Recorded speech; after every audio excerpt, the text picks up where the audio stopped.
Hello everyone, and welcome to the Game of Tribe instructional video.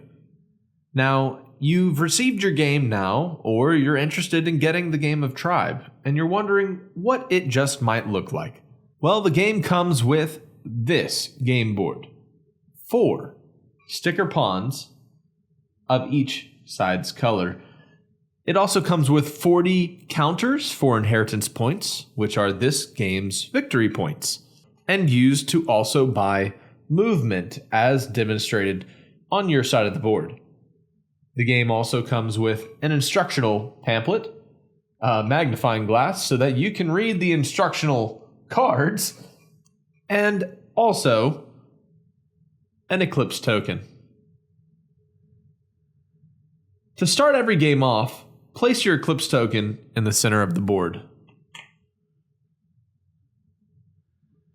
This is the scoring mechanism for the Game of Tribe. The basic gist of the game is your pawn is to push this center token 1 space per round back to your side of the board.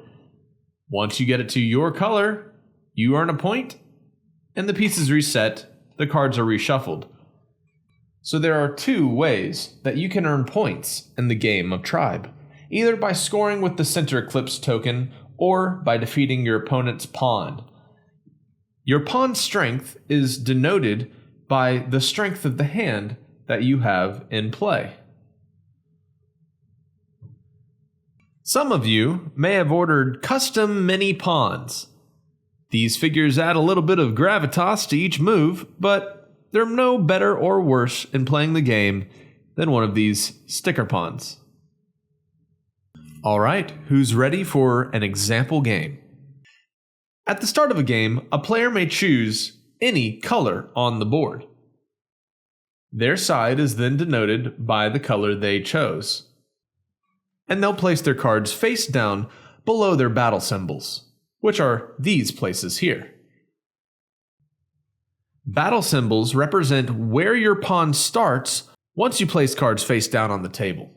Your pawn can move from a battle symbol to any adjacent square, but once it's on the board, it must move orthogonally until extra movement ability is bought. Orthogonally means square, like this.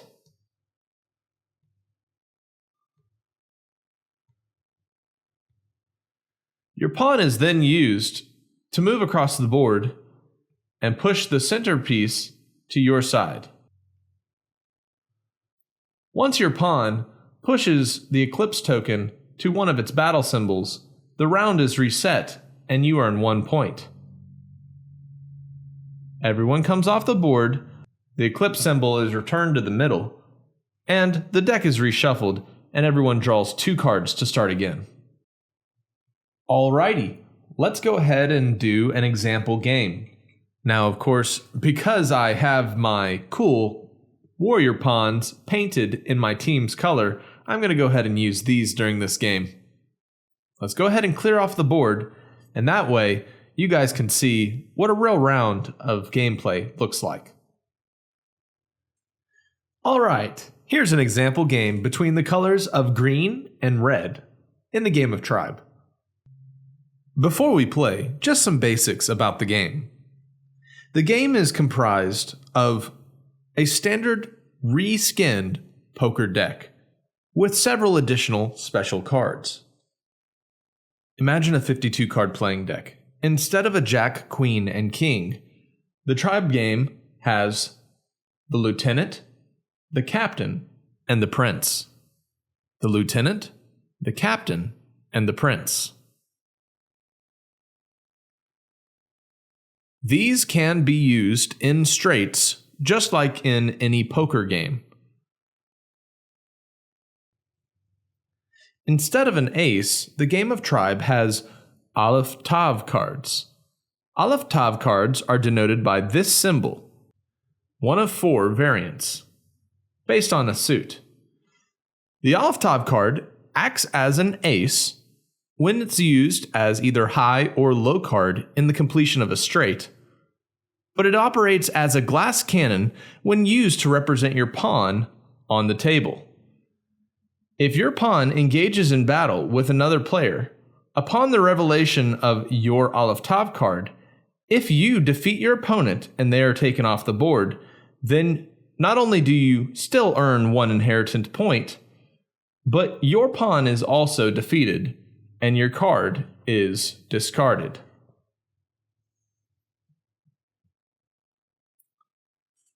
Those are the face cards of Tribe.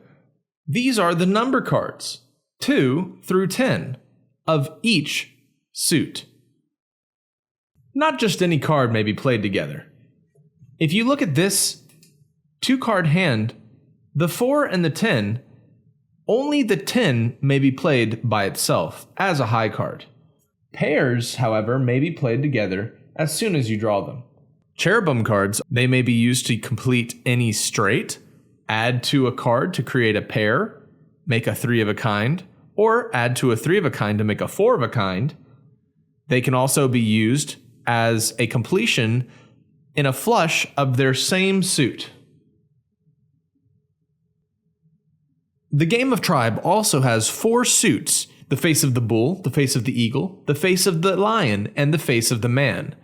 This is in place of your standard club, diamond, spade, heart suits in standard poker. Card value highest to lowest is Olive Tav, Prince, Captain, Lieutenant, and numbers starting with 10 descending to the number 2. Just like standard poker, face cards may still be used for a completion of a straight. Playable sets parallel tiered poker hands, with the strongest being a royal flush. All 5 cards must be collected in the hand before they can be played face down on the table. This is followed in strength by the highest straight flush possible after the royal flush, a 4 of a kind, a full house, a flush, a straight, and then a 3 of a kind, 2 pair, followed by a pair, and the lowest, a high card. And the highest high card, of course, is the Olive Top card, followed by the Prince, the Captain, the Lieutenant, and then, from descending order, number cards 10 down to 2. Any 2 cards face down may be added to at any point in the game, but your pawn will always be reset to your battle symbol. This is adding to create a stronger, eligible, playable hand. Inheritance tokens are this game's bluffing mechanism. They can be added to any hand to make it look like you have a stronger set on the table. If you score with the Eclipse token and this is on the table, you get an extra inheritance point. However, if your opponent defeats your pawn and you had this on the table, they gain an extra point along with a point for defeating your pawn. At the start of the game of Tribe, each player chooses a color on the board. Today, we're going to play with green and red. Each player then is dealt 2 cards. 1, 2. From now on, you may only draw 1 card, permitting hand limit. Decide who goes first by whose birthday is closest, or rock, paper, scissors, whatever you prefer. The green player had the closest birthday, and they drew a 2 and an inheritance token.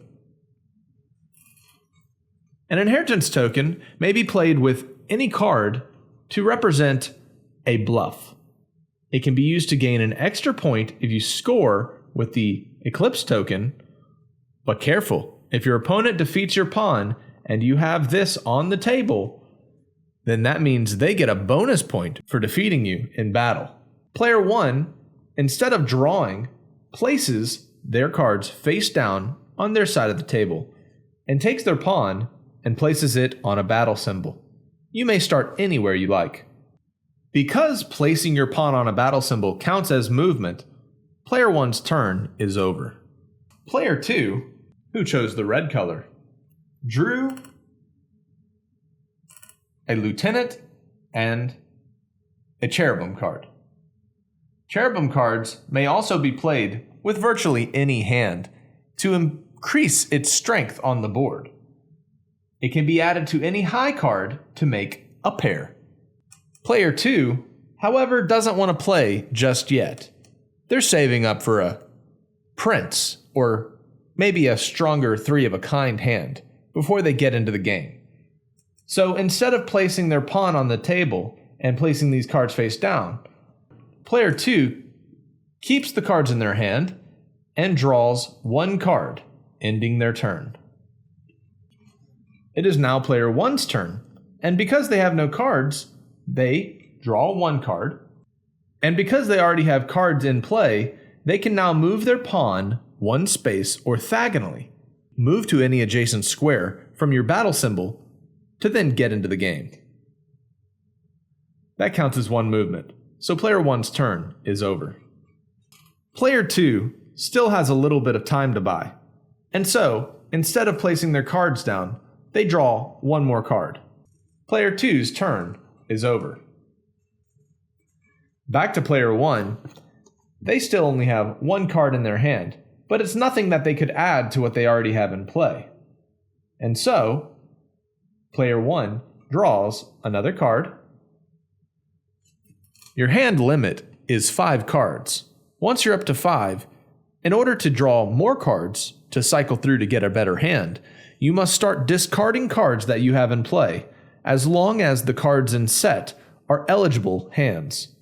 Player 1 drew another card this turn, and so they may now move their pawn one space orthogonally, pushing towards that center eclipse token so they can start moving it back to their side. Player 2, having drawn an olive top card last turn, and having a cherubim card, decides to play a pair of olive top cards, or a pair of aces for those of you who want to compare it to traditional poker, face down in front of them. They then place their figure on one of these battle symbols in order to start contesting the centerpiece. That counts as their movement, placing it on their battle symbol, so their turn is done. Player 1, knowing that their 2 and their inheritance token are not a very strong hand, must continue to draw, hoping to eventually get something to challenge what their opponent has on the board. Then moves their pawn one space orthogonally, moving towards the center eclipse token, and they end their turn. Player 2, now on the board, and only having 2 cards in their hand, starts their turn by drawing another card. They then move their pawn onto the board to an adjacent square, and will now begin moving orthogonally to try to keep the center eclipse token from being pushed to the opponent's side. Back to player 1, they're now moving across the board, and they still have some room for another 2 cards in their hand, so they draw to start their turn. They then move their pawn one space. Player 1's turn is now over. Player 2 now draws a card and moves their pawn one space orthogonally. They're going to contest the eclipse token. Back to player 1's turn, they have 4 cards, but no pairs yet. They start their turn by drawing their last card. They now have a full hand. They must now start discarding cards on the table to draw more. Whenever you replace cards on the table, your warrior pawn is always reset to a battle symbol. That's how you have to get rid of cards. No card can be discarded unless it's been played on the table first. Player 1 then pushes the eclipse token one space.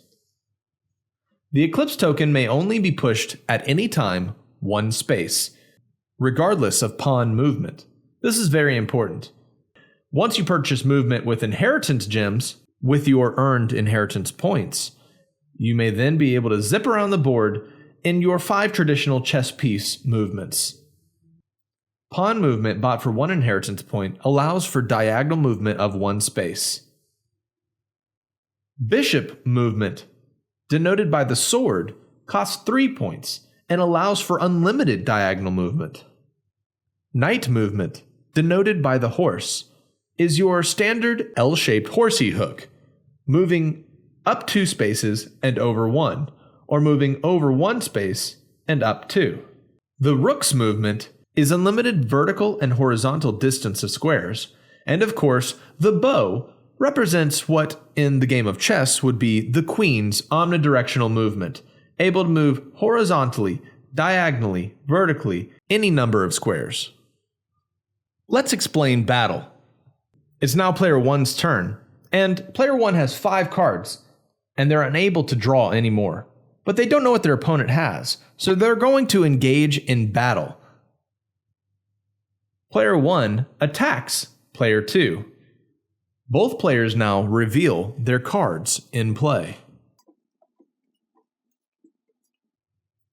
Once the cards are revealed, it looks like player 1's set is a high card, well, actually the lowest card, the 2, and an inheritance token, which is a bluff mechanic.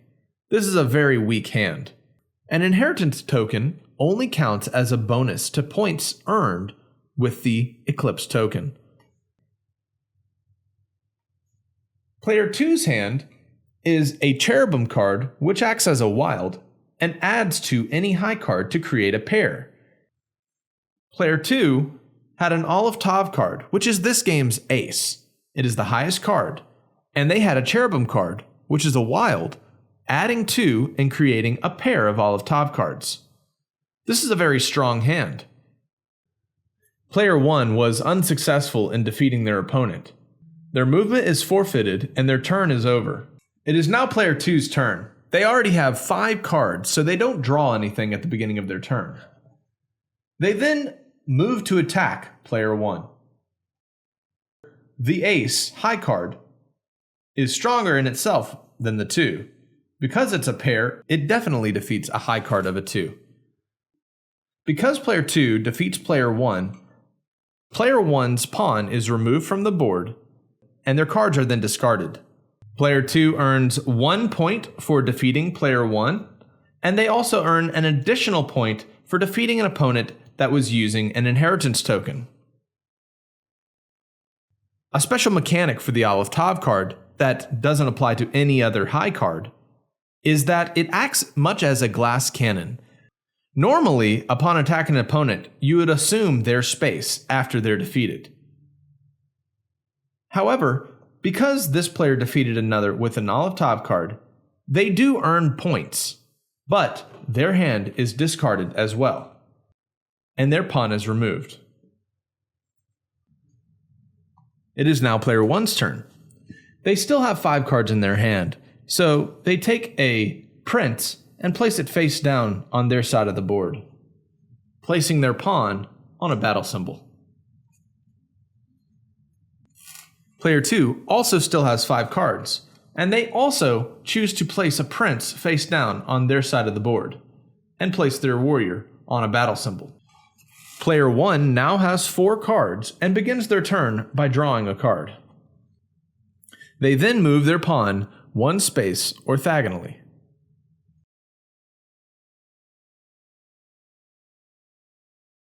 Player 2 then attacks player 1 again, and both players reveal their hand. It's a draw. Both players discard their hands, remove their pawn, and neither player gets points.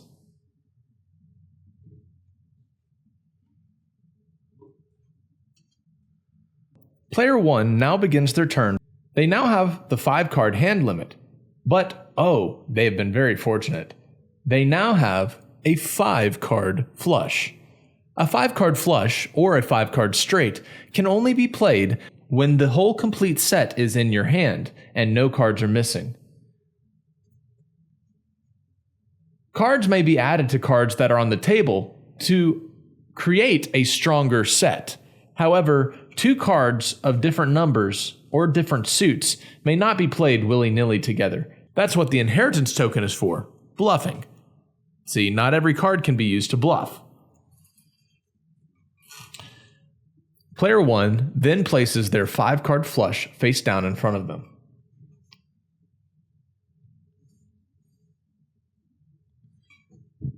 They then place their pawn on the board and end their turn. Player 2, seeing that he's up against quite a strong hand with Player 1, spends one of his inheritance points, counted by this gem, to purchase pawn-like horizontal movement. Movement can be purchased at the beginning of any player's turn. The movement is covered up. Your pawn may no longer start on a covered battle symbol. Once on the board, a pawn may now move horizontally, or according to any of the movements that were purchased. Save up your inheritance points represented by these gems, and once you spend them, cover up the movement that you have purchased. Your pawn may no longer start in this location. Also, you may no longer push the Eclipse token onto this battle symbol. Everyone else for the rest of the game now knows what movement ability you have purchased. Movements do not stack retroactively. You cannot have more than one movement at a time. A pawn, regardless of movement, may only move off of their battle symbol to an adjacent square. Once they are on the board, they can zip and fly around, depending on whatever ability they've purchased. So then the gameplay becomes the strength of the hand drawn and the represented pawn, balanced by the wit of outmaneuvering your opponent with purchased movement.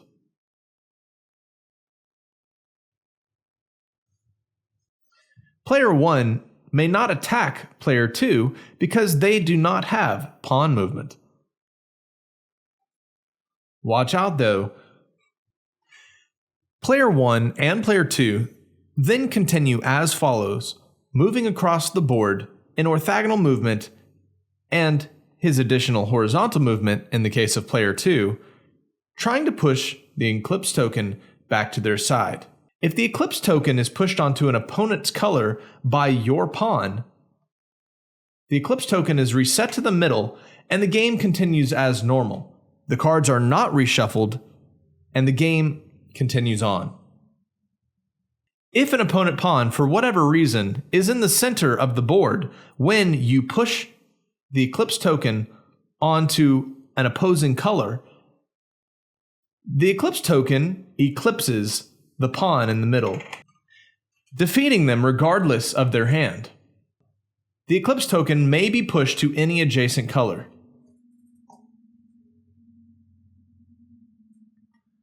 Hooray! Player 2 resets the game, earning 1 point for scoring with the Eclipse token.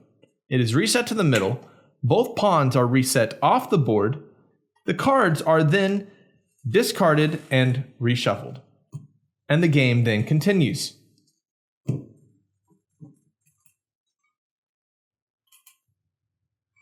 Hey there, look at that. Player 2 has won the game by scoring 1 final point, reaching 12 inheritance points. So let's sum it up for you guys. Earn inheritance points by pushing the Eclipse token to your side's battle symbol color. Earn points also by defeating your opponent's pawn, engaging in battle, with your cards denoting the strength of your pawn. Save up and win the game with 12 inheritance points, or spend on upgraded movement, balancing between outmaneuvering your opponent with the wit of upgraded movement, or the luck of the draw with a stronger pawn knocking your opponent's pawn out of the game. The game of Tribe can go in a lot of directions once you actually learn how to play. Tribe tournaments can have up to 8 players playing in teams of 2. You can also play the game of Tribe with pre-approved upgrades to movement that all players begin the game with to speed things along and have a more interesting, varied, early game experience. Do you only have a limited amount of time? Well, you don't have to go to 12 points. Play to whatever you guys feel like saving up to. Well, thank you everyone for listening to this rules and gameplay breakdown of Tribe the board game. I hope you enjoy, and if you have any questions, leave them below in a comment, and I hope to clarify. I'm so excited for you guys to play the game of Tribe.